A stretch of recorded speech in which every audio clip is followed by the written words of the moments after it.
episode of Stay Hot. I'm Blaiden Kirk, joined as always by my two favorite co-hosts of all time, Matthew Sponhour and Theo Ash, here to recap the final week of NFL preseason, which means the NFL regular season is only 2 weeks away. We'll have 1 week off from football, and then we will be back in the saddle. We're super excited. But before we get into some of this preseason discussion, normally I like to start by asking you guys how you're doing on this beautiful Sunday evening. But we have to address the elephant in the room. Matt, cowtails? Really? Your candy list was ass, dude. I hate it. My candy list was fantastic. I stand by it. Well, go through it 5 through 1 again, because I can't remember all the atrocities. Cowtails, Tootsie Rolls, including the fruit ones. Don't care. Number 3, Lindor chocolate, the truffles, if you know what, like the little balls. Number 2, Atomic Fireballs. Number 1, M&M's. Oh my god! It's just Hit like me on any of those, dude. The best one there is the Lindor. Atomic Fireball versus Snickers. Defend yourself here. Yeah, Snickers like bars, what? Snickers. Okay, I'm sorry. Like I said, I'm sorry it wasn't Snickers, Kit Kat, Reese. Like I could have gone down like the most popular brand names. Over a fruit Tootsie Roll? Like, have you had the vanilla fruit Tootsie Roll? Bro, I'm gonna keep it a stack with you. have. Tootsie Rolls are the worst version of everything they do.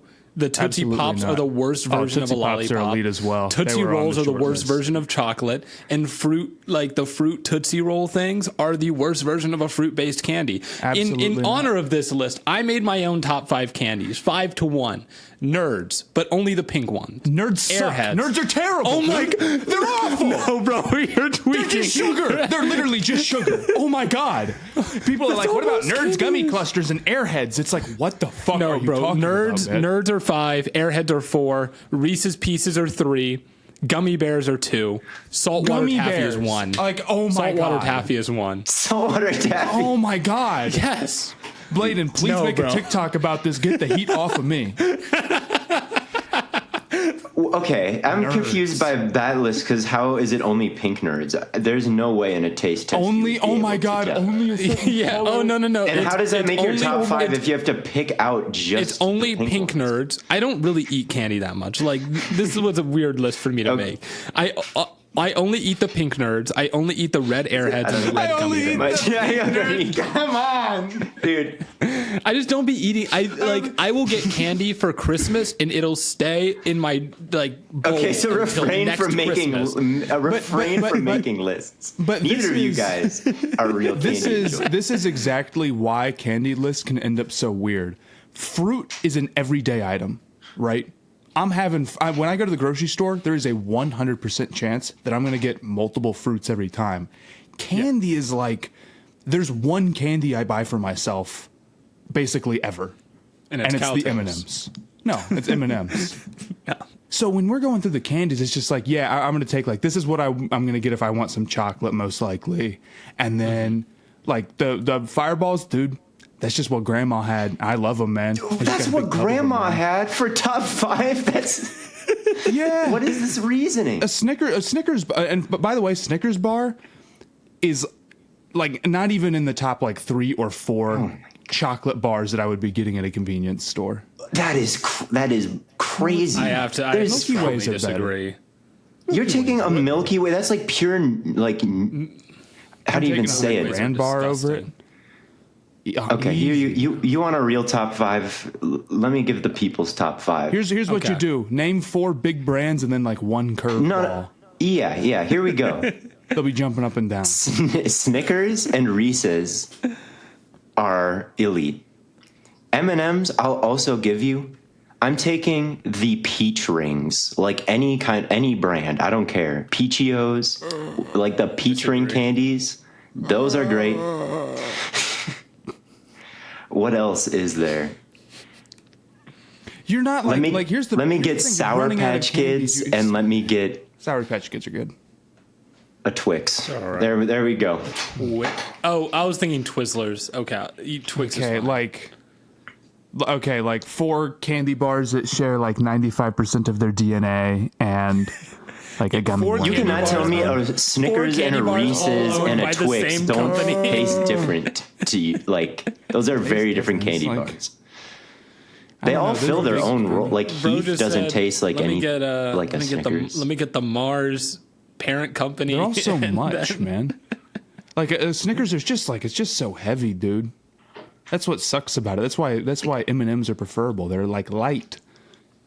You know, Snickers But I would satisfies, rather, dude. That's true. I would rather have Reese's. dude. I'm not Pieces trying. I'm than not M&Ms, filling up though. on a candy bar. That's just not sensical, dude.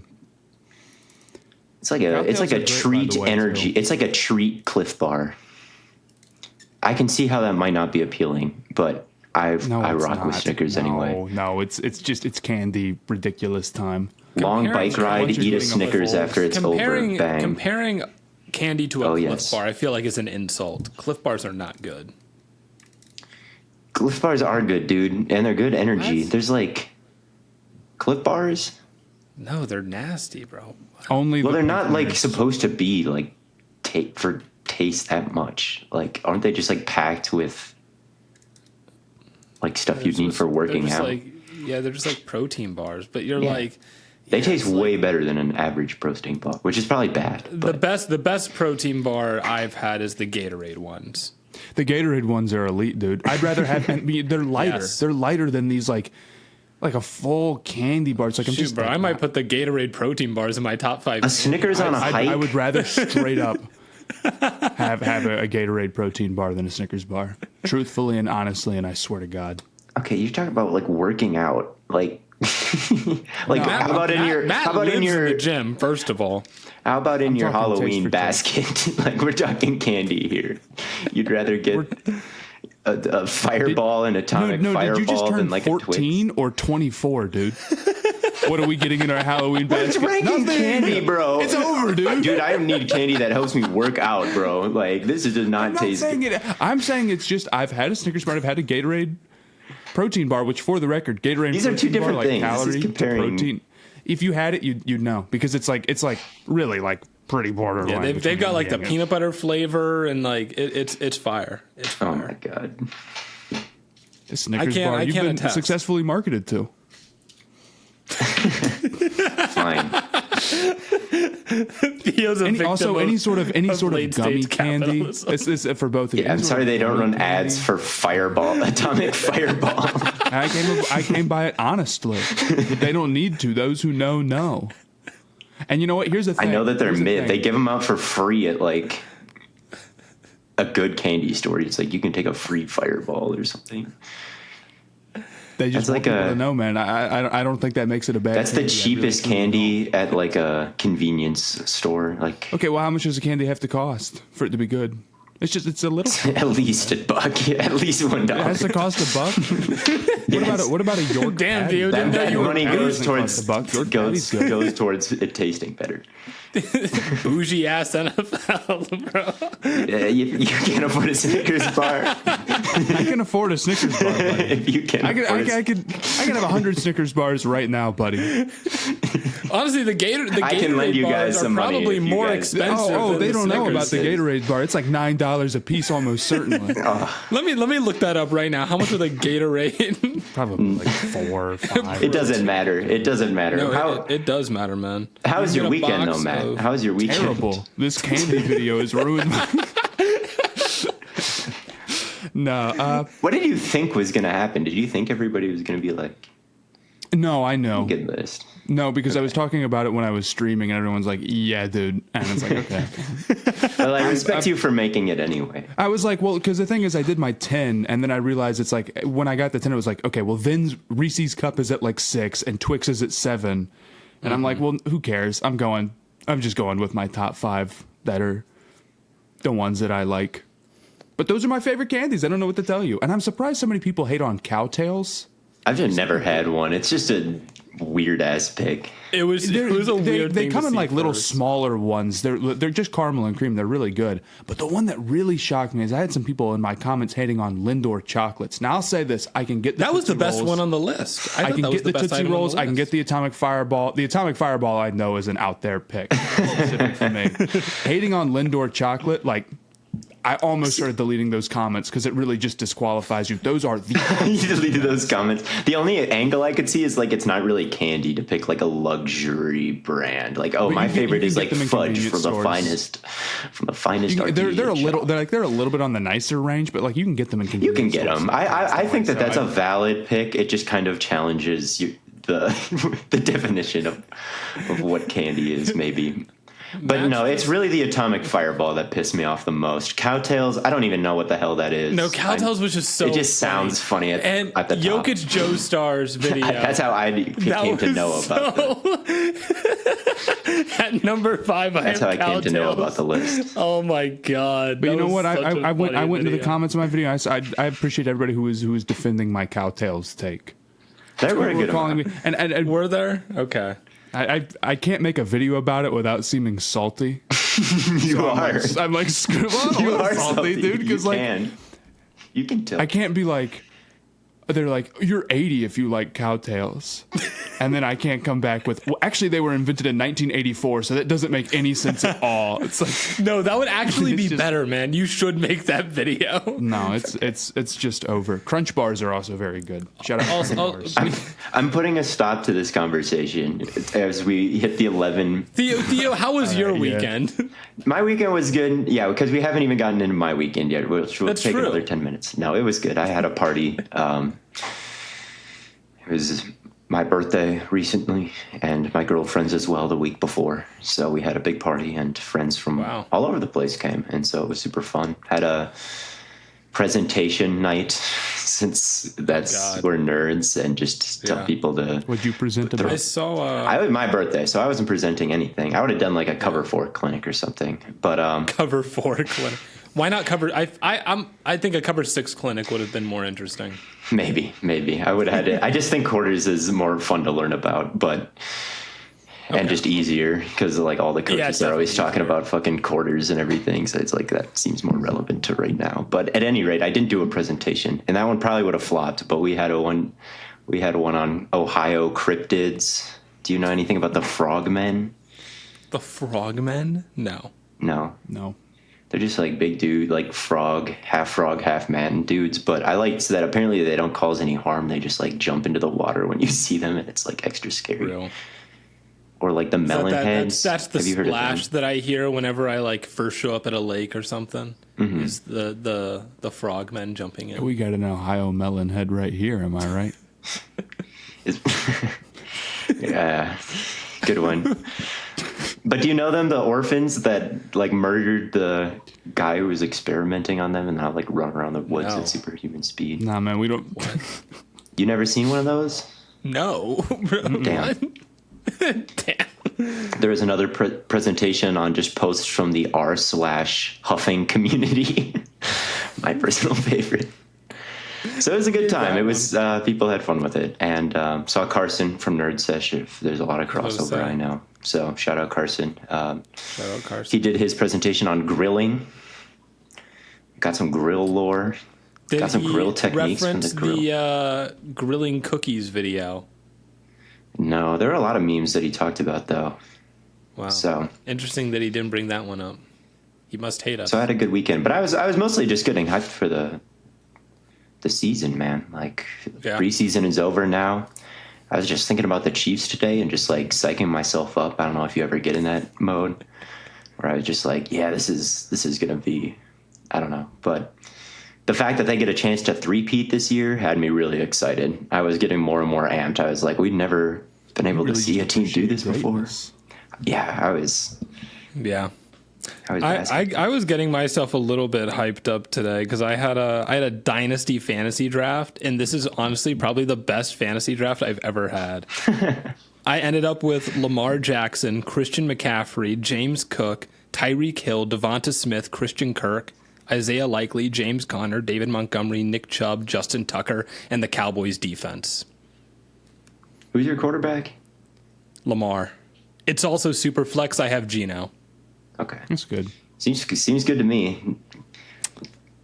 There's no three Lamar, quarterbacks McCaffrey, there. It's not Tyreek. like entirely made out of Browns. Well, I do have 3 quarterbacks because it's super flex, but I didn't end up getting the third quarterback that I wanted, which I wanted either Drake May, Bryce Young, or Will Levis.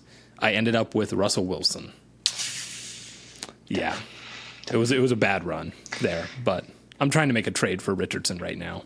What is up, hotties? It's almost time to trade in those summer jerseys for fall sweaters. But just because the season is about to change doesn't mean your wellness routine has to fall off. Whether you're catching those last few summer rays or gearing up for the NFL season, Factor's got you covered with meals that keep you fueled and ready. With Factor, you get chef-crafted, dietitian-approved meals delivered right to your door. No prep, no mess, and no stress. Whether you're aiming to cut calories, boost protein, or stick to keto, Factor's got 35 different meals and over 60 add-ons to choose from every week. And the best part, they're fresh, never frozen, and ready in just 2 minutes. That's quicker than a lot of your fantasy draft picks. Crush those wellness goals with Factor's restaurant-quality meals featuring premium ingredients like filet mignon, shrimp, and blackened salmon. And it's not just dinner. Factor's got you covered from breakfast to dessert, making sure you stay fueled and satisfied all day long. So what are you waiting for? Head to factormeals.com/stayhot50 and use the code STAYHOT50 to get 50% off your first box plus 20% off your next month. That's code STAYHOT50 at factormeals.com/stayhot50 to fuel up, stay healthy, and kickstart the NFL season right.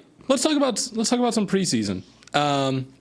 We read the comments. We didn't talk about Jayden Daniels last week, and he didn't play this week. So I figure might as well just start off right out the gate.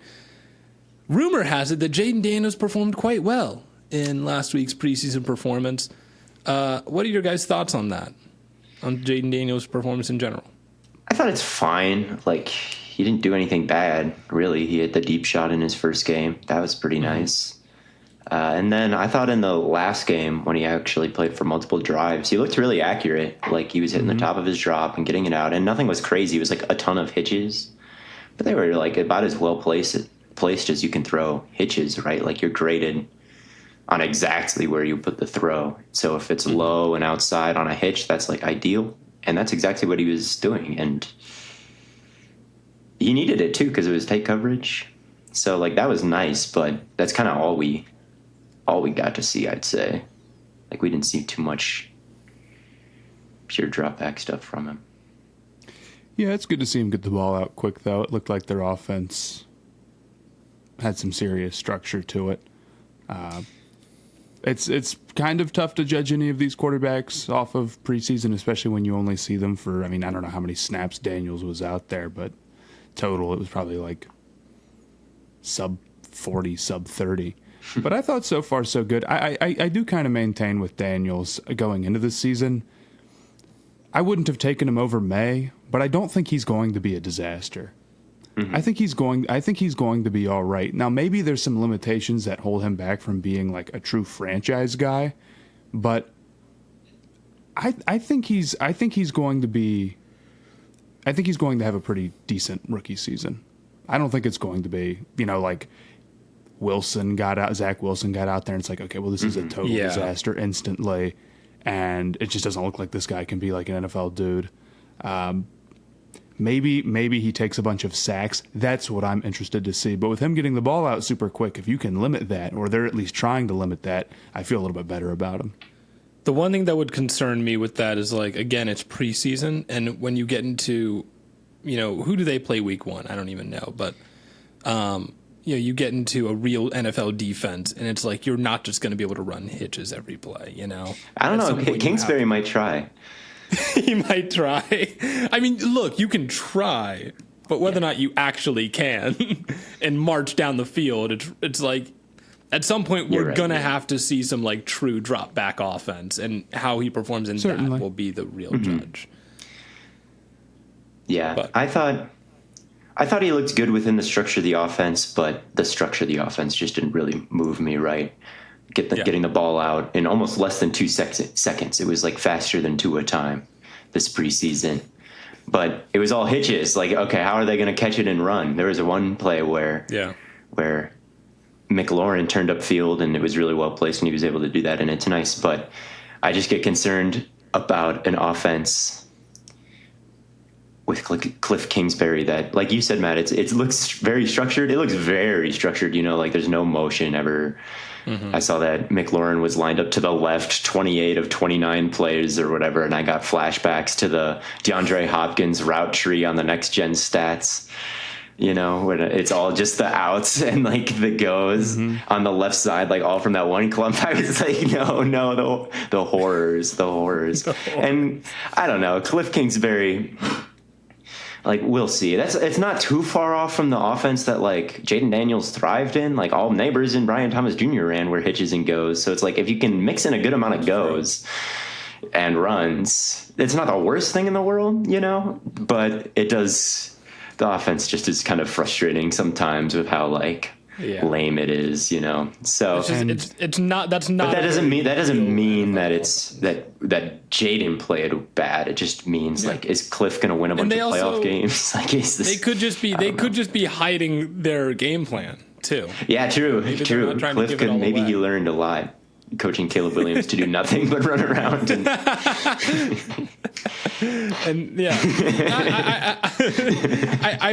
do think like Daniels is a better prospect than Zach Wilson was. He is a better prospect than I think Mac Jones was. I even like him more than like as much as like wow, he's better than what Mac Jones 18-year-old me liked or what was 19-year-old me like Tua. Like, I think I would prefer Daniels over Tua. I don't know if I go that far. Yeah. I think coming out... I did not like Tua coming out of Bama, but a lot of that was due to, like, the injuries that he had.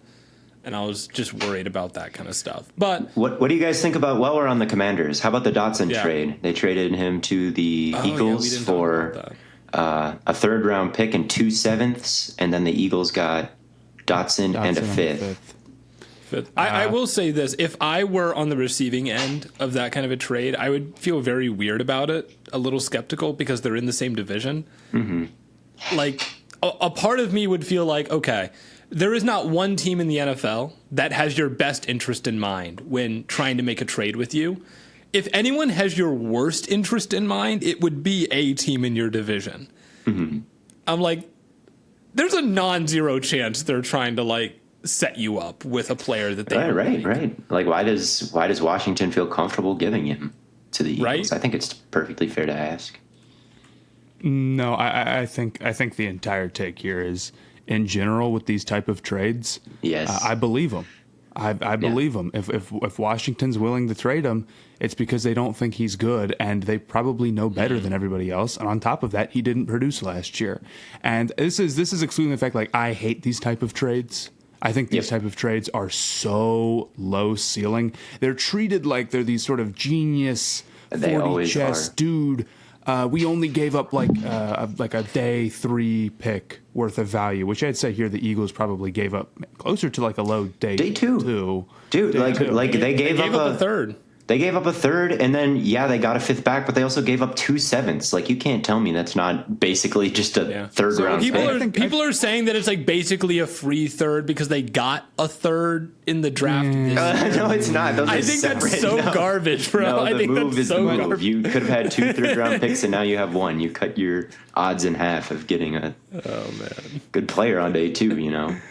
But regardless, it's like, even if Dotson works out, then immediately it turns around to a contract year. When you're a team like the Eagles, who is, paying a bunch of really good players, you're kind of at that stage as a contender. Like, you have to think of every move in terms of, if we pay this one guy, we have so much talent that we have to pay that it means that we're not going to have to pay another guy. And how much the Eagles? No, go ahead. I was just going to say, I like that the Eagles are trying to address wide receiver 3 because the receiver depth is trash, and there's really no excuse for it being that bad. But as a contender, like, I feel like, are you really addressing it if you're taking a shot on a guy who wasn't productive last year, like wasn't super successful last year, is coming off a down year and is now, not making a wide receiver room that is not good behind Dotson. He's not getting pushed out by other guys. I mean, it's kind of shallow in Washington now too. Yeah. So, well, I think it's interesting who he's getting pushed by. Like, Washington had Zacchaeus, the wide receiver for the Eagles last year, and now they're like, okay, you can have our wide receiver You know, we got Zacchaeus, we got Diami Brown, who's had a really good connection with Jayden this preseason, and he's the exact type of wide receiver that Jayden has always kind of liked to play with, that deep threat, someone who can track it over his shoulder and hit the, you know, hitches and goes, man. Like, he can catch, you saw this preseason, like, how good he can track those. So I think, like, he got pushed out by the guy the Eagles replaced, and they could have had Zacchaeus for like $4 million. And that's where I kind of struggle with this is Zacchaeus last year is the wide receiver 3 in an offense that played a ton of 11 personnel and played a ton of shotgun and like threw it all over the yard. That like it was a big thing. They didn't run. Like they need to find more balance. Guess how many yards their wide receiver 3 had? 160. That's Zacchaeus. And they were really efficient 160. Like he did the most with those targets. How many is Dotson going to have? Like everything is the same. Is he taking targets away from Smith and like AJ Brown and like, or even Saquon, right? Targets like, I would rather just give those targets to the guys. So it's like if all 3 of them are healthy, you just traded a day 2 pick for someone who like could get less than 300 yards of offense. Like he could have a boost from where even Zacchaeus was. Like why not just pay Zacchaeus that money? He was solid wide receiver 3 last year. You could have kept your day 2 pick. You could have kept your 3rd rounder. You could have, like, I don't know. Why does this need to be this expensive? And so far this offseason, they've spent a 3rd round pick on a receiver. They spent a 5th round pick on a receiver. They spent a 6th round pick on a receiver, and they spent 2 7ths now. So and it's still like just draft guys, man. They did. They drafted Aeneas Smith and Johnny Wilson Jr. or Johnny Wilson. That's true. They did draft Johnny Wilson, but like you drafted him and you don't want him at the 3 spot. I don't know. It's like it just seems like inefficient to me from the Eagles. Like Dotson is not even that. Like he'll probably be fine in their wide receiver in their slot. Yeah. Like he's the shifty route runner. He's like unspectacular, but maybe reliable, but even that, like he's dropped some big passes. His drop rate has not been spectacular. Like he was supposed to have these great hands coming out of Penn State. I wasn't a big fan of him because he seems small and like not that good after the catch and like holding his line through contact and everything. I was like, it just doesn't seem like that much of a difference maker, but I couldn't deny that his hands were really great and his route running was great. Mm-hmm. I think his route running is still pretty good, but like his hands have been not that special. So it's like, what are you left with? You're left with just mid, basically, I think. So I don't know. It's fine, but it's not like a disaster as we pick it apart. But yeah, I mean, we had this discussion in the offseason about the Eagles, about how they sneakily had a few more holes to fill than you would think from a Super Bowl contending team when you look at like the wide receiver depth, and they needed to add corners, and the linebacking room doesn't look particularly special. And they addressed the corners in the draft, to a pretty great extent. So yeah. We can't say that they didn't do anything this offseason. And, Howie Roseman will continue to get praise for everything that he does. But at some point, I mean, yeah, the receiving depth is still looking very mediocre. And, we've kind of yet to see on the linebackers, I feel like. Yeah, we'll see with them. I mean, they've filled this hole now. Like, I don't consider the wide receiver room to be... Like, it's a great receiver room. So they've got that. Oh, yeah, you've got A.J. Brown, Devontae Smith. Yeah, but yeah, definitely still worried about some spots for them and just the overall chemistry of it all. But yeah, for sure. I know one guy we wanted to talk about in particular because he had a sort of, I'll say, up and down performance. Matt Corral. No, that was just not down. Corral, but Anthony Richardson. Oh, yes. I know that you had some big thoughts on him, Theo. I thought overall he played pretty good, despite the interception.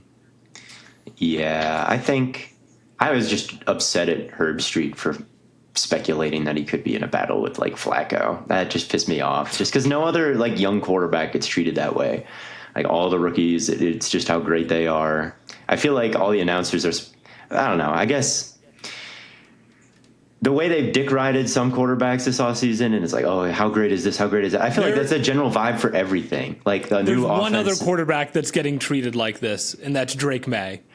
Drake May's the other guy that gets this kind of like, it's a competition between him and Brissett. Well, it is a competition between him and Brissett. That's totally fair because it is a competition. Richardson just is not in a like.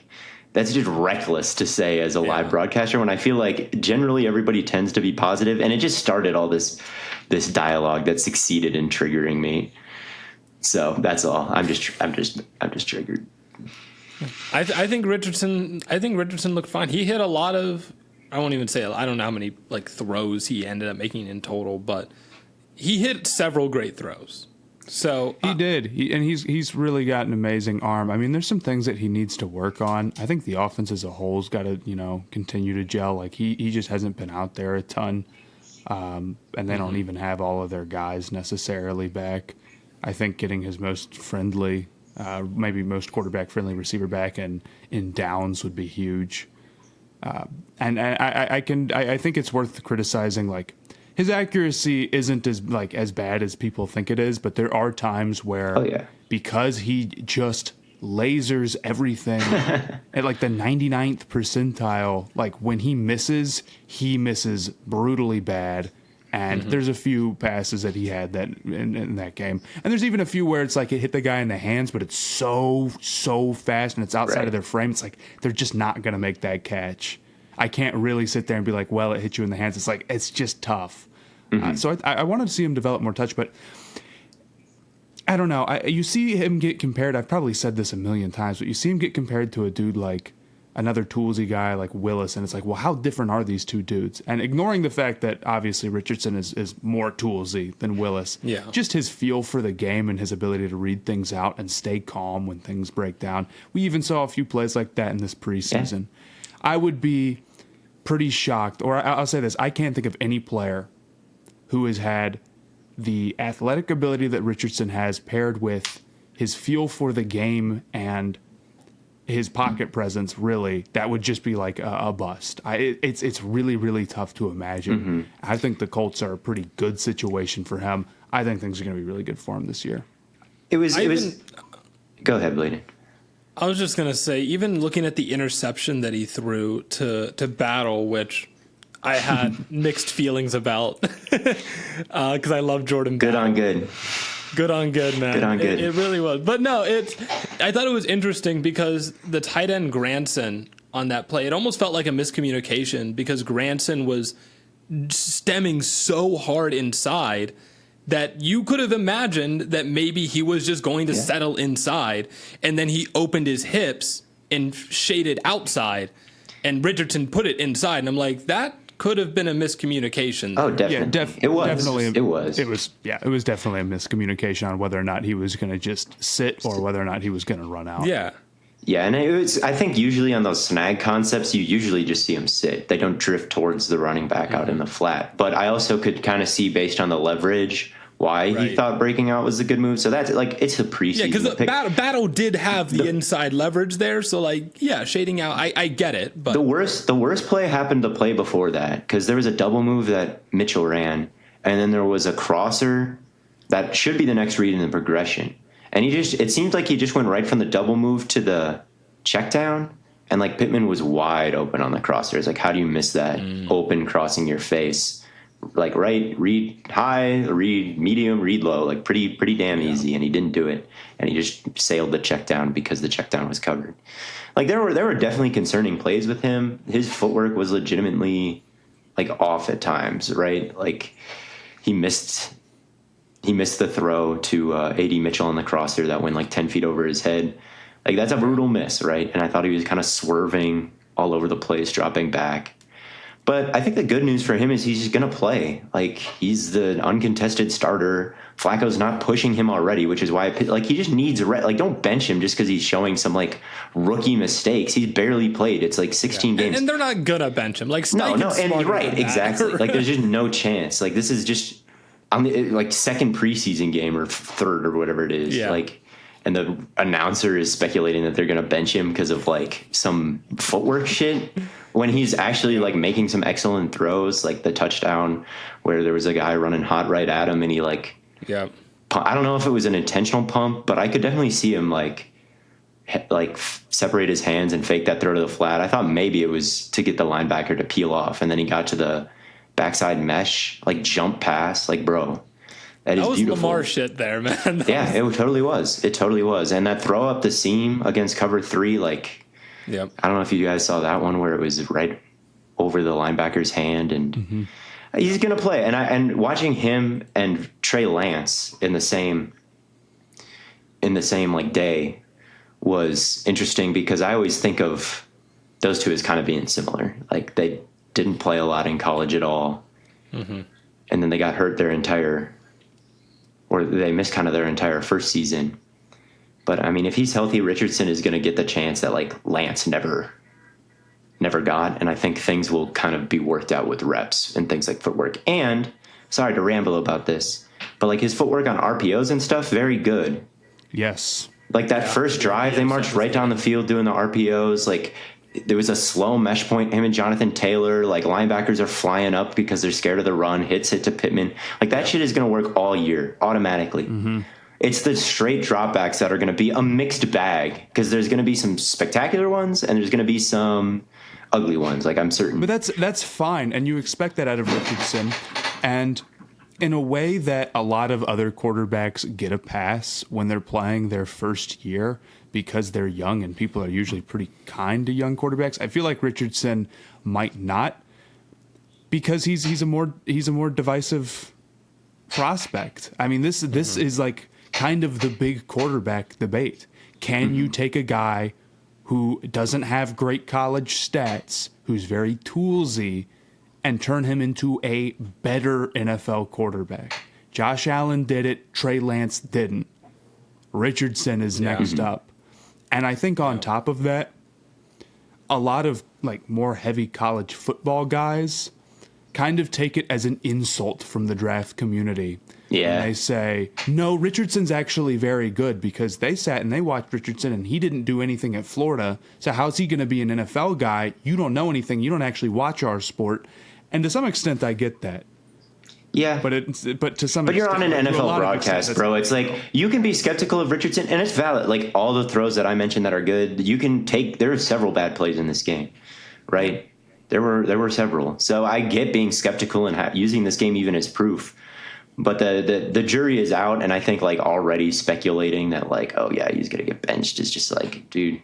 Anyway, It's funny. Just funny. Unnecessary. But Should we talk about the other quarterback from this draft class that we're still kind of jury out on? Bryce Young got some preseason action as well. Matt, our resident Panthers fan here, how are you feeling about Bryce? I know you've said that this is kind of the year he needs to show stuff. How are you feeling right he's now? got to make a big leap. He's got to look like good by the end of the year. Flat good. Yes. Not good for young, just flat good. Or good for being a young guy, I mean. Yes. And I don't think that's an unreasonable standard at all. yeah, well, he can't look bad. he definitely can't look bad. It sounds like, such a non-take, but when I posted on Twitter, I promise you it's not taken as one. Oh my God, I'm like a considered a Panthers hater. Regardless, I thought Young looked pretty solid. I mean, he had some points where he was off platform a lot, is what I'll say, in one drive. Some of it designed, some of it with just something, roll out and hit something quick, which I'm perfectly fine with. The Panthers wanted to get quick game going so badly last year, and it was like 10 to 12 Adam Thielen screens a game. So anything else, any other way to get the ball out of Bryce's hands quickly and effectively, I'm going to be happy with. But some of it was him sort of scrambling out and making a play, and he had one where he ran around pretty successfully and got it down the sideline that I was happy with. I didn't think it wasn't like the highest difficulty skill throw because the guy ended up being so open, but it was good for Bryce to buy time.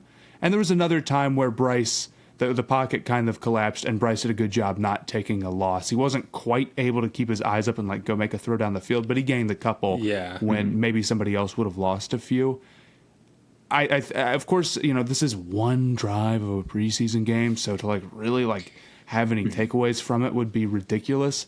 But I thought it was good, and I think the things I really want to see from Bryce, at least a couple of them are, can he make plays out of structure? Even as maybe a more limited athlete at the NFL level. Not a bad athlete, but certainly as somebody who's smaller, like we saw some struggles with that last year. And can the Panthers, get the ball out of his hands quick and make things easy for him? Can that be part of the game? I also want to see him be able to sit in the pocket and make throws over the middle and do stuff like that, and what all can he hit?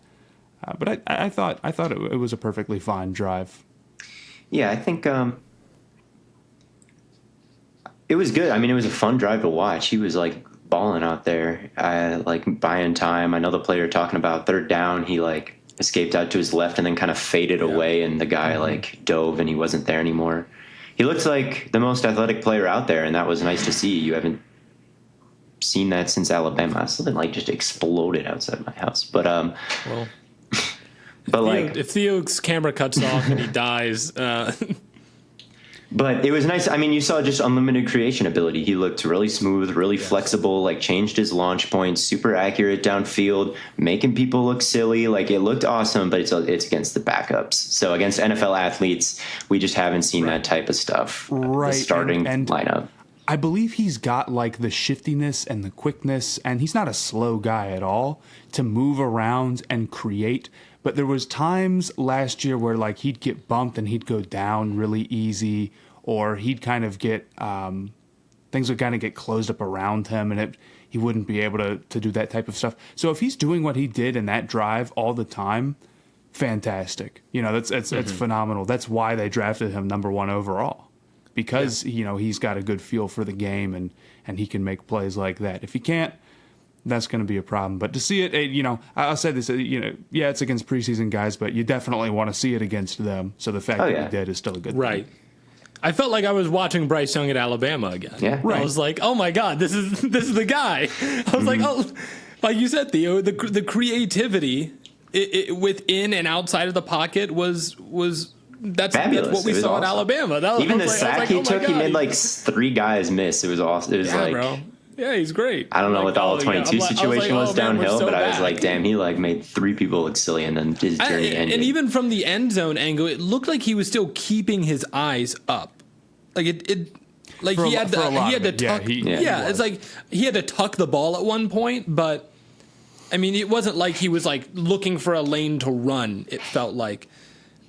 And for a smaller guy, I think he does a good job of getting the ball, or like trying to get the ball over the middle. I really do think the big thing I think so too. With last year was just that I just don't think he trusted his receivers, man. I mean, there's nothing to trust. Yeah. Right? I went back and watched. I think Deontay's going to make a huge difference. I feel way better about the receiving core. Just like, I know it was just a drive, but seeing number 5 out there, Deontay Johnson, just feels so much better than seeing like Mingo and Terrace Marshall, who were the week 1 starters last year. I just went back and watched their week 1 game just to refresh it in my mind. And it's like, yeah, man, Thielen, Mingo, like these were their dudes.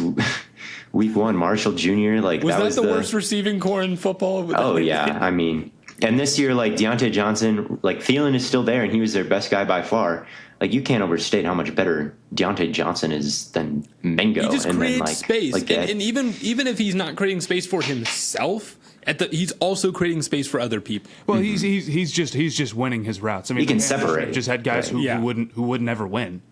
And look, I don't disagree with the idea that Bryce was in a borderline unwinnable situation last year. I mean, it was rough, but my hope is that it's good enough this year so we can really get a good judgment of him. I think the receivers will be there, especially if Leggett shows out. I know he had a bad drop in preseason, but you know, fingers crossed, bro. A bad drop in Fingers preseason crossed. doesn't mean all that much. Yeah, he's too cool to be bad, man. Rule of cool. I'm hoping. So I think there's enough here on this offense to get a good judgment of Bryce. That's kind of my only expectation for the Panthers. That and for them to hypothetically not be the worst team in the league. I think we can have it be fair for Bryce, and they're still the worst team in the league because Bryce ain't got nothing to do with the defense, you know. And it's like the defense is going to be a disaster, dude. Their defense is going to suck so bad, and the prospect of like, what if J.C. Horn goes down again, is so like this team. Yeah, man, they're rough, dude. Clowney better take another leap. Is all I'll say. Yeah, Clowney, we're in a 31-year-old Clowney breakout year. Clowney, I'm excited for A'Shawn Robinson and Derrick Brown. I'm excited for that against the run. They might have some nice reps. The two of them. Derrick Brown. But yeah, I'm excited for Derrick Brown. Yeah, thank God they still have Frankie Louvu, man. Yeah, they definitely still got him. I don't know. They make kind of some underrated pickups on defense this offseason, I will say, but underrated pickups aren't saving you when you don't have any like stars outside of one. Underrated pickups when your defense sucks. DJ Johnson is still like really the starting edge alongside Clowney, right? Man. Yeah. It's We'll see. it's pretty thin. We'll see. Outside of that, I don't know if you guys had anything else that you wanted to hit. For the episode or for the Panthers? Because I just watched Bryce's snaps and then I dipped. I watched it. I did the exact same thing. I was asking outside of Bryce. I'm exposing myself here, but did either of you guys watch the Packers? How did they look? I did not see a single snap of that game. Did you guys watch it? Packers Ravens Week 3 preseason when they're like really trying to figure out who makes the end of the roster, and it's like, I tuned into my guys who I was interested in. Wingo had a better game. He had a couple of I'll have to nice check it out. plays. Let's go. I think his PFF grade was higher. Even I could be wrong. Please. If it's higher than dead last, 'cause that's where it was after week 1. So. Dude, they were just using him wrong. The DC did it again. I love that one, man. The OC did it again. When Richardson, and they stopped calling Richardson RPOs.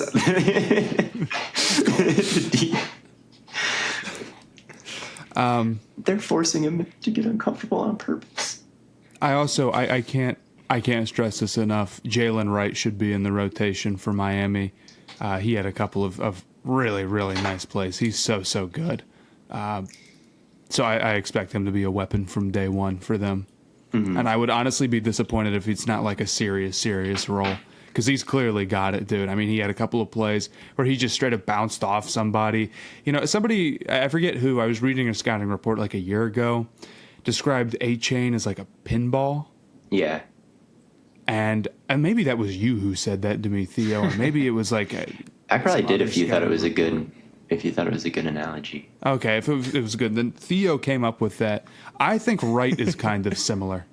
I think Wright reminds me of that. I mean, there was one play where like he bounced off a guy and then like his offensive lineman pushed him forward and he like got momentum and kept running. And there's another play where he like breaks a tackle and then he gets down on the sideline and he's just like going for a hurdle. And it's like, okay, dude. I just think he's a fantastic athlete. I am so excited for the running back room. Like I'm convinced that A-Chain is like 2010 Jamal Charles, I would say. Like that is just what I have in my head and I can't let go of it. Jamal Charles didn't even lead his team in rushing that season. He was actually second, but he had 1,300 yards, I think, rushing. I don't even know what he did receiving. And made like all pro. And that's why I think A-Chain, like that's why I not to make this about fantasy. Yeah. But like I'm not even too worried about the running back room for the Dolphins because I'm like I just think everybody can eat, man. Like these numbers, I will get off a quick fantasy take. Yeah. Though relating to the Dolphins, Theo, you keep saying that like if you're gonna draft, just take all Dolphins players, all 49ers players. I think the same has to apply to the Rams. I don't know if we mentioned this. Oh yes, Rams. But Rams. Like, the Rams definitely. get a lot of. I feel like a lot of people are like, well, Stafford likes to go to one guy. And it's either going to be Kupp or it's going to be Nakua, but it won't be both of them. But I was thinking about this driving today. I feel like in Stafford's entire career, he's only ever had one guy at a time. It was Calvin Johnson, and then it was, Kenny Golladay, Golden Tate. That's kind of two. But I don't think he had them at the same time. I don't think he had those guys at the same time. Did he not? Or at least I see what you're saying. You might out at the same. Yeah, I see what you're saying. I didn't look this up. This was just like off the dome. I was like, has he never had like two receivers, like good receivers at the same time? So this might be the first time ever that we see it. It's definitely always been one-sided, but he also definitely makes it more concentrated than other quarterbacks would. Like, you don't need to get to Los Angeles and throw it to Cooper Kupp 300 goddamn times. But no, he did though. He did. But like, I agree with you though. Like, think about it like this, right? They got to the Super Bowl and they had Odell Beckham healthy, And how many times did he try and go to Odell Beckham like immediately before he got hurt? He just gets into moods, like, and then the cup drive was at the end was just all cup. Yeah. Who knows? I mean, I think I don't see any reason why Nakua and Cup can't both catch a lot of balls. So the Rams are in on this too. I see a lot of people loving Nakua, but they're like, "Well, Cup's gonna be low," and I'm like, I like the Cup draft pick in fantasy. Yeah. I think he's going to score a ton of touchdowns. They really went to him in the red zone last year, and like if the offense is good, I could see him scoring double digits and being good. But what was I talking about? Jaylen Wright. Yeah, you were talking about Jaylen Wright, and then you made it was like fantasy tangent. Okay, yeah. But I'm excited to watch them more than like any other running back room in history because they're all gonna go crazy. They're all good, and it's a really good rushing offense. I certainly think there's some possibility for like, what if they just, what if A-Chain doesn't stop running for 8 yards a carry? If I put the over under for A-Chan at 5.9 yards per carry, what would you take? Oh, the over. Okay. I might take the over. I would take the over. I think so. Okay, that's too low. I don't think 6 is unreasonable line. on a very, very good rushing offense. And somebody who isn't going to get like a ton of rushes, so they're going to be like kind of maybe more efficient because they're sort of boom or bust or whatever. I'm hoping for 200 rushes from him. 200. I think that's fair. I think that's reasonable. I assume he's on your fantasy team. Oh yeah. I'm crazy high on him. That's why you're hoping for 200 rushes. Like, and my only rationale is like, I just think the other guys can all eat. That's my only thing. People always are like, what about Mostert? What about Wright? It's like, I like them too. Draft all three. Do whatever. But draft all three. Draft Tyreek. Draft Waddle. But I just hope that A-Chan can get his 200. But anyway. Yeah. I will say, do you guys have any players, now that we're through all of preseason, that are like fringe roster guys that you're excited for? Or that fringe roster guys? Trey Lance. Trey Lance. I want to talk about his 5 interception performance. Did you guys watch that at all? Or I caught a piece of it. I don't see the whole thing. Here's what I think. He needs to. If I was a United Football League team, I would try to make him the highest paid player in the sport and say, "Look, dude, you clearly need reps. Come win MVP of the other league. Come be a Birmingham Stallion." Matt Corral was a Birmingham Stallion. And look at him back in football with a great opportunity. I don't know. I mean, that's not really a real take, but no. The thing is, the Trey Lance situation just breaks my heart, man. It's just sad. He played this game from start to finish. I think that has happened 2 other times before since 2020. He did it in the monsoon game, and he did it in one other game against the Cardinals, played from the beginning to the end. And now this preseason game. It's the 3rd time ever that he's played front to back. Right. I mean, he's just gotten a historically bad break as far as playing time and development goes. There's not much you can do about it. I think it's going to be tough for him to get where he needs to be. I wouldn't disagree about him just trying to get reps any way that he can because he needs to. But I don't think this is going to be like a serious long-term option for the Cowboys at all. And I don't think like the trade was whatever, I guess, but not. Yeah, I mean, I seriously think some time in a league like that would be a good thing for him because it's like right now all he has on tape is bad. And the thing about this game too is like it was so up and down. Like it wasn't devoid of good moments from him at all, and moments where he looked like a top 5 pick athletically. Like some of the runs that he had, very, very good. He had a shot up the seam that ended up getting fumbled. That was really nice. He hit some hole shots. He had a go that was dropped in the end zone. That was really, really nice. Like you can see the talent, and I know it means nothing at this point because it's like you can't trust him to not turn the ball over if he plays from after this. Like you can't trust him. Mm-hmm. So, like, yeah, I think some time to show reps, to have some success in a lower division or something Like, you can't get demoted to the minor leagues, but that's absolutely what would happen to him if this prospect was a baseball one, right? You get promoted somewhere where you can you get a ton of reps in and play some weaker competition, and we'll see. Like, I don't know. I'm not giving. I am giving up on him in the NFL, but I think we're on to the couple years in the UFL, couple MVPs. Make his return like Warren Moon, like age 30. Oh my whole God. prime out in front of him.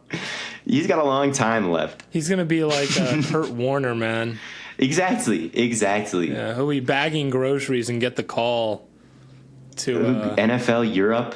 Like, there's some success stories. There's some NFL Europe success stories. I'd like to see him go for it. I can say that. I think that's his best path at this point, rather than sitting and like bouncing around as like a third string quarterback on a bunch of different teams. I agree with that. But his odds are obviously pretty tough. I will say another, and I'm just making excuses, by the way. Wait, hold on. I'm looking at NFL Europe before I get into this other thing. Adam Vinatieri. Oh, okay. Kurt Warner, Brad Johnson, Jake Delhomme, Dante Hall. Dude, he's the next Adam Vinatieri, dude. He's going to the Hall of Fame. He's the next Jake Delhomme. Let's go. That's fine. That's fine. We'll take that. He just, the XFL is calling his name right now, and I think he'll do a great job. That's my take. In a decade, we'll look back and we'll be like, man, Trey Lance out here with a Super Bowl win. Where's Brock Purdy's Super Bowl? he's gonna yeah. Yes. He's going to come back to the 49ers, like, trained up in the lower division, and the quarterback competition will happen. Steve Young versus Joe Montana all over again. Yes. It's not over. I didn't hear no bell in the Trey Lance agenda, but it is looking a little over for the NFL dream here. I will say Tyreik McAllister for the Raiders had a pretty good game the other night. And I know there was like obviously the highlights of like him making that crazy catch and then breaking the tackle and running in for a touchdown and then the punt return. But I thought overall like his route running looked pretty nice.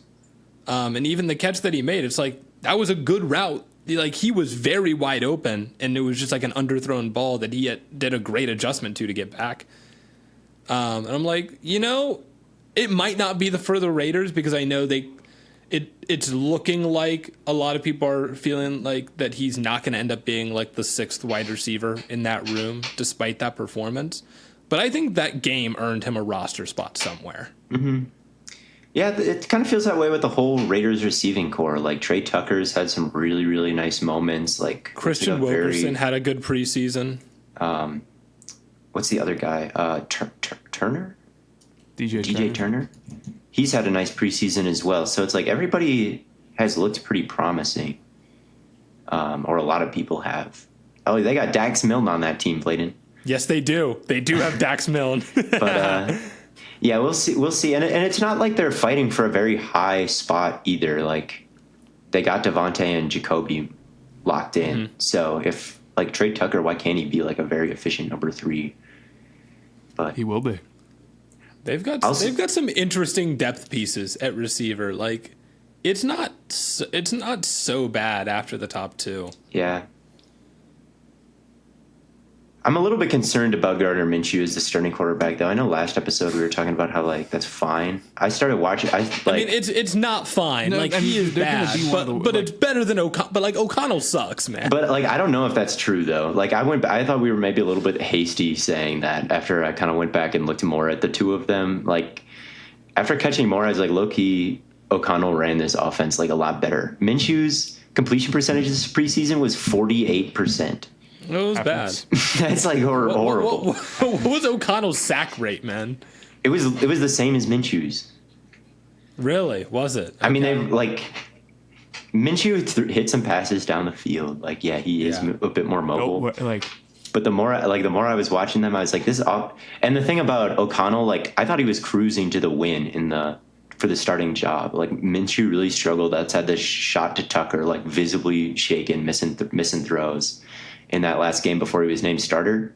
And then O'Connell came in. I was like, oh, what a great opportunity to like see him win it. And it was going well. Like he and then he threw a pick six. So it just kind of feels like that disqualified him alone. But when you looked at kind of the overall body of work, I was like, I don't know, maybe go with the younger guy who's like not sub 50% completion I think we'll rate. get to see him at some point this year regardless, so it'll probably all work out in the end. Would be The quarterback competition isn't over, you're right. But Yeah, when Minshew, when the Raiders are 0-4 and Minshew's got a negative touchdown to interception differential, we'll. I'm also not a big Zamir White fan, I must say. You know what? I've been thinking about picking up Alexander Madison because I'm like there's like kind of How about non-zero none of odds. them? How about none of them? Abdullah. Dylan Lobby is who you want for the rest. You know who they should be making a call for? Jerome Ford. Browns need him, bro. Nick Chubb's going for 1,800 this year. What are you? 1,810 games. You don't mean that, but he would. He would do that if that's what it took. Because he's like a mythical. Batman. He's like a mythical character. He's swole Batman. You know? Yeah. There's one other guy I want to give a shout out to before we wrap this up. It's Patrick Taylor. Leonard Taylor from the Patrick Taylor. What am I thinking of? Leonard Taylor from the Jets. That dude looks like Chris Jones this preseason. He's been from the first game through the third, like you wreck shit in the Giants game, like hitting that instant swim move. You can all picture the silhouette when a defensive lineman just like pops straight up after the snap and just swims right over the guy and is like in the backfield instantly. He did that a couple times versus New York. And just, it was very disruptive. Hit the quarterback 7 times, sacks and knockdowns combined. Like good pressure rate. Mm-hmm. He looked the part all preseason. So did McGregor, their like rookie.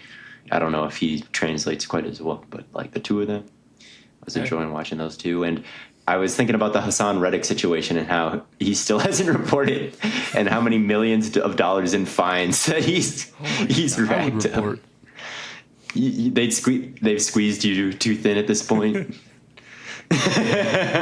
Matt's just a man of his word, you know. He's like, I signed the contract. I'll show. Well, first off, yeah, and second off, I don't think you are, Matt. I think you'd hold out and just be squeezed at this point. Sure, I've been holding on to the Lions here for going on, I believe, 4 years. They're getting more and more desperate. I know you were mad to see that Mekhi Wingo. Looking pretty thin. That phone is ringing any day now. That's so true. If that's all we have football-wise, there's one thing that you said before we started this show that you wanted to get into here. Yes, I want to do a rank it. So we did our top 5 fruits, and I wanted to cause some more controversy by ranking some current music artists. So in terms of musical skill, don't want to hear any weirdos in the comments carrying on this debate. But just musical skill only. Like music. Yes, we're talking rank Chappell Roan, Charli XCX, and Sabrina Carpenter. The three titans of pop music. And this is what they gave us podcast mics for. I won't lie. After this, they're going to say that we need to make podcast equipment more expensive. Yeah, they're raising the price of podcast equipment. I've got Charli at 1, Sabrina at 2, Roan at 3. Now, Sabrina and Roan are both back and forth for me. I like their big songs. I'm like, okay, like, yeah, I see the vision here. You know how like some pop music you hear and you're like, I'm not going to throw that on the Spotify. I'm not going to hit that with a like on the Spotify, but like, that's good. Like I see the vision. But Charli XCX, like I think Brat is a good album. You know, I do have that liked up on the Spotify. So I don't think any of them are like bad or like really atrocious, although I haven't really listened to like Sabrina Carpenter's full discography, if I'm being completely honest. But that's the order that I've got them in from what I've heard. I disagree very strongly on Chappell Roan. Chappell Roan is number 1 for me. I think she's a phenomenal songwriter. I am not super in love with the production choices of like it being like pop production. But I think she's a really good songwriter. And I will say, I don't think her biggest songs are her best songs. I think her best 2 songs are Kaleidoscope and Coffee. Those songs are really, I just haven't really listened good. to those, so I can't say. I will say Hot to Go is what puts her at 3 to me. I really don't think That's very valid. song. That is very valid. yeah. Hot to Go is... Good Luck Babe, though, is her best song easily. Good Luck Babe's also a great song. But I will say Hot to Go and Red Wine Supernova are 2 of her most popular songs. And I think they're like near the bottom as far as like how I would rank. Hot to Go is number 1. Not Hot to Go. Not Hot to Go. I'm sorry. I misheard you. I was already. Yeah, no. Good Luck Babe is great. Good Luck Babe is great. very good. But Hot my to Go, favorite bad. 2 songs that my favorite song of hers is Coffee. And then I also love Kaleidoscope. So you're As putting far her as number Charli X, I put her number 1. As far as Charli XCX and Sabrina goes, I would probably put Charli at 2 and Sabrina at 3. Sabrina's You didn't like cool, Brett? but I'm not. Look, I'm not really a big Charli fan. That's my hot take. But it's like, I don't know. It's not bad music. It's just like, it's just not for me. I don't know. And that's kind of how I feel about Sabrina too. It's just like, this music isn't for me. And here's the thing: it's I like the and that's how I know that Chappell Roan is so good. Is that her music is not for me, and it's still that great. Like I still enjoy it. I think that's a fine ranking if you want to put Roan above XCX. I've got Charli at number 1. Yeah, that's what most people are gonna go with, and I can't hate it. It just doesn't resonate with me. I've been a Charli XCX fan as You well. have. Before Brad, I was excited for the I still album. have. I could probably pull up a text that you sent us a while back of you sending us a Charli song, and we're like, dude, like, good pull. White Mercedes, banger song. I mean, not that she was a small artist before this. No, Anthems, but she wasn't. Yeah. Pop 2, very good album.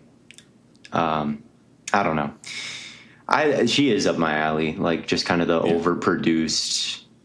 She's, I think, experimented. Just crazy, zany. Yeah. Crazy, zany That's right. stuff. I don't like super overproduced pop music. It just doesn't. It just doesn't hit for me. I've really been in a and I have to credit Jonathan and my band for this. I've been in a little bit of a city pop groove recently. A city pop groove. What is considered? It's city like pop? it's like Japanese. I've been listening to a lot of Yellow Magic Orchestra. They have this song called "Riding." It's very very synth heavy. And then there's this what's her name? This guitar player. She's phenomenal. Taiko Onuki, really great guitar player. So I've been getting into that a little bit, and just like, because they always have like great drum sounds, and it's not super overproduced, but like it still sounds great. Mm-hmm. So like that's kind of where I've been in right now, and then like my typical like blues rock stuff right now. Mm-hmm. But yes, I like. Yeah, but I always, have been listening to a lot of Chappell Roan. She's phenomenal. Yeah, I enjoy the overproduced stuff. I just think it's. Well, who do you have More at 2 and interesting. 3? At number 2, I've got Chappell Roan. I think her songs have high highs and there are some low lows with like Hot to Go. Maybe it's fun to perform in person, but if you like play That's that the on thing. I aux, haven't seen it live. Yeah, like, okay. I think if I heard it at the club, it would hit. But I think I'll say it's not for me is doing a lot of work with Hot to Go. No, That is like super not she's got up some my alley. other corny choruses as well, I would say, but she's got some bangers as well. Like it's Sabrina Carpenter just doesn't move me. Espresso's Just Say So by Doja Cat. Espresso. Come on. Tell me I'm wrong, on. dude. That is it. That like That's Doja Cat such a- should sue for what Espresso is. Hold up. What about Please, Please, Please, man? Come on. I will say, like, Sabrina's a very good performer. It seems she's a good performer. She's got a great voice. Like, that can't be denied. But Just the songwriting just doesn't move me. That's that me espresso. That shit's hilarious, dude. That shit's not funny? No. You don't get that? It's okay. It went over your head. It's cool. It went over my head. I can't say you can't sleep, baby. I know that's that me espresso. Switch it up like Nintendo. Move it up, Bang. down, left, right. Oh. Yeah, you might not get that. I know I Mountain Dew it for you. That morning coffee brewed it for you. One touch Matt, and I brand newed it for Bro, you. here's the thing. Matt, let me read She's you the lyrics from challenging Charli Coffee now. real quick. Hold on. Let me read you the lyrics from Coffee real quick. Chappell Roan. Can't meet you for dinner at the Italian place. It's where I met your family. Some words were exchanged. I suggest the jazz bar on Marion Street, but you'd buy me a drink, and we know where that leads. So I'll meet you for coffee, because if we have wine, you'll say that you want me. I know that's a lie. Like, come on, man. Like, she's just pouring her heart out. Like, that's cold. She's got some high, like the chorus to. I keep talking about. Good Never luck, mind. babe. Or Yeah.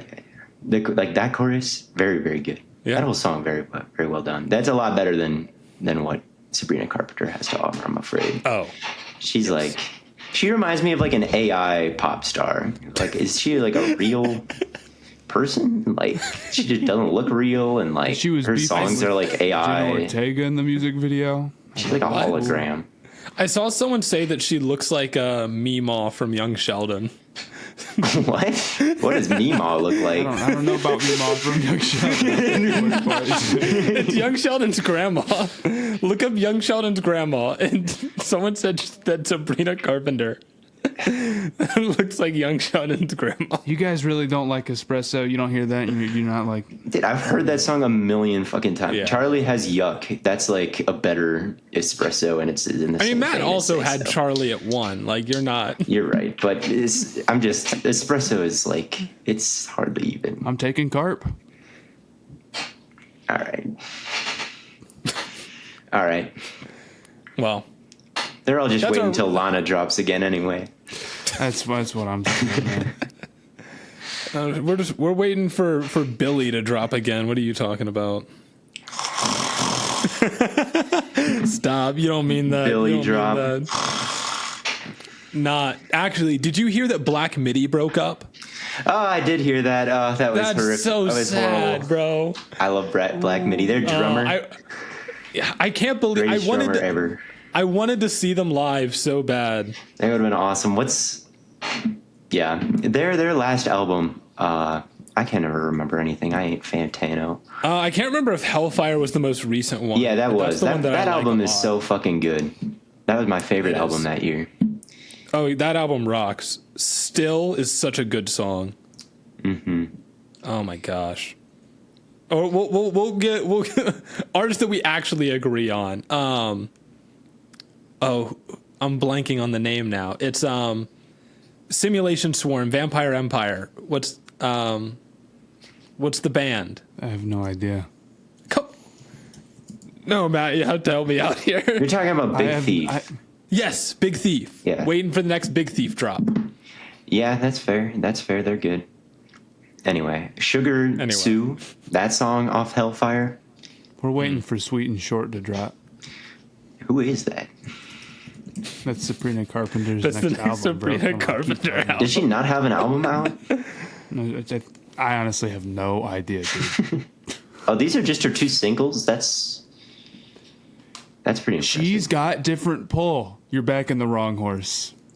We'll see how. I mean, she might be the biggest comes. star of the three. Like, We'll see how the the album end of the day. sounds. I mean, if she's got Scoreboard. some bang, well, I need to see how the album comes out. But like, you know, Album's gonna be fire. it might be. I'm not saying that it she's won't not be, going to but- see this, bro. But We're waiting on the album, aren't we? No. she's not gonna see this. She's gonna comment, bro. Trust. We're waiting on the next Cammy. We're waiting on the next Cammy album. The next. Waiting on the next Sophia album. She's commenting. She's gonna stitch your candy video. This is Everyone go She's gonna tag defend me, Sabrina and she's gonna Carpenter defend in me Matt's. from everybody. That's just Everyone go tag Sabrina Carpenter in Matt's candy video.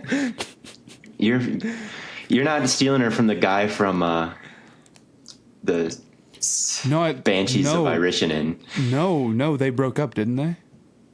Oh no. No, it's back. I liked them No, Matt's together. actually a fan. That's crazy. Like, I'm just on locked in. Twitter. I just see the pop.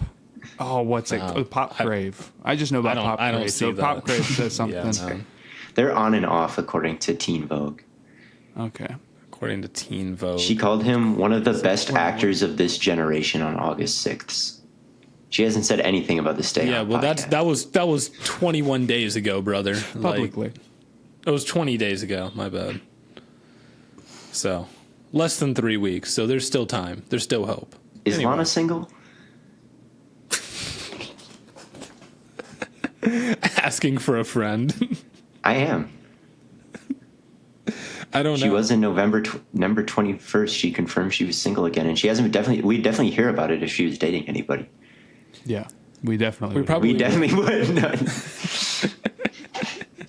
David and Victoria Beckham situation here. Oh my god! Yeah, we'll put Matt on to either Sabrina or Lana, whichever happens first. Whoever reaches He has out a- first. I He has a mean, lot of suitors. It's a race to Matthew's Bonhour. Barry can have Sabrina. Hey, he's a Lana's- catch, man. Those piercing blue eyes. He is a Let him catch. cook. He's a catch. I'm saying. I'm saying. He's 6'4", ladies and gentlemen. 6'5". I think I sold him 6'5". short. I think he's 6'5". 6'6" even. We're on. 6'6". Oh man, I'm With way shoes, under. with shoes. Yeah, I'm getting that in. All right. But yeah, I think that wraps it up for another episode of Stay Hot. If you hated our ranking of Charli, Sabrina, and Chappell, make sure you let us know in the comments. But if you loved it, also make sure to let us know. We'll probably do another top 5 or a rank it or something on our next episode, and we'll probably do those on following Wednesdays. As the NFL season gets into full swing, that'll probably take up most of our Sundays. But those Wednesday records, Thursday releases, get ready for some high flying top 5 fruits, top 5 vegetables, top 5 browsers, top 5 search engines. I don't know, but thank you all so much for tuning in, and until next time, we will catch you on the flippity flop.